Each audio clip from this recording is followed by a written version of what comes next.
uh, like I grew up in the Gulf in the same school. We both went to the same school as well, and I think you Yeah. graduated a couple of years before me. But I think what was unique about my experience in the Gulf was just this idea of always trying to understand my identity in that world too. I was watching another movie recently about the immigrant experience in Australia, and the character in that movie was South Asian and was actually from India, and she said that we're always stuck in this world where we're not. Uh, we're not Indian enough to be Indian. We're not Australian enough to be Yeah. Australian. We're in this middle space trying to find out if we're part of this world or that world. And I think Yeah. that like a term they use for that is a third culture kid. A third Yes. culture kid that navigates both these identities and you know tries to understand that world. But I completely agree. I think it is a in addition to being a comfortable life, it's also a life that that has its own pressures and challenges, right?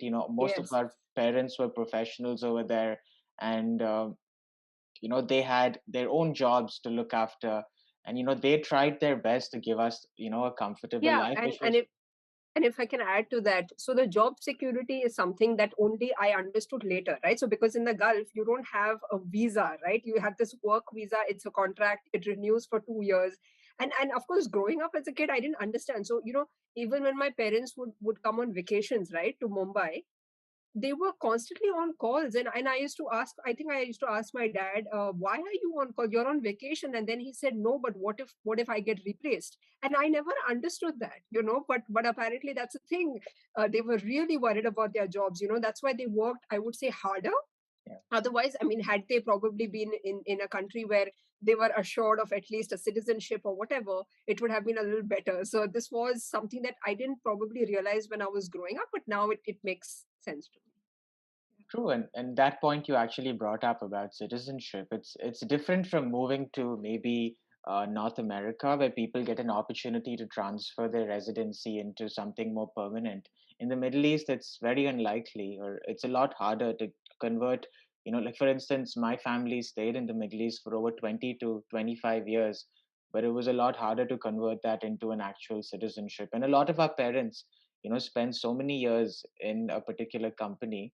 um, I mean, there are financial rewards, but you don't have that actual certainty of staying in that particular place. So I think that is another experience that is unique to an immigrant. And in that sense, I think I remember listening to a talk between you and Tara about the migrant experience on the Books and Beyond podcast, where you spoke about the. So, what is the difference between a migrant and an immigrant, Michelle? I know you brought that up in that conversation too. Abhishek, can you give me 1 minute, please? Yeah, sure, no Just problem. 1 second. No problem.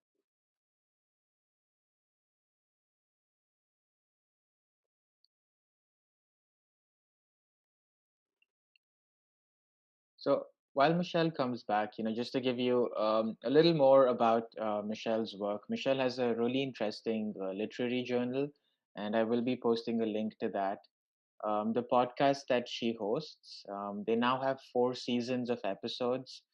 It should be available on most podcasting platforms. So, and I've spent a lot of wonderful hours listening to episodes on that podcast with authors like Amitav Ghosh, um, and I think they have a stellar collection of authors, Manu Pillai, Amitav Ghosh. So do please check that out. And again, I'll link that in the show notes.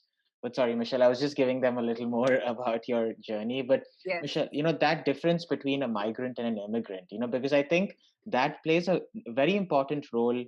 I mean, that theme is represented again and again in your writing, and I wanted to break Correct. that down a little more from your perspective.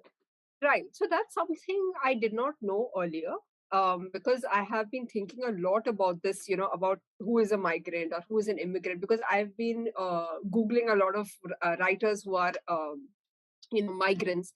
I mean, this is the definition that I came across, is that an immigrant is somebody who leaves their home country and then eventually makes another country home, right? So they settle there, right? It's rarely, I would say, that they come back. to their place. So then I realized that we are migrants. I mean, Gulf, the people who go to the Gulf. Why? Because you always return home. It's rare that you get to call the Gulf as your home, right? Eventually, I would say where you settle. So it's more like we're temporary people who go there, migrants constantly moving.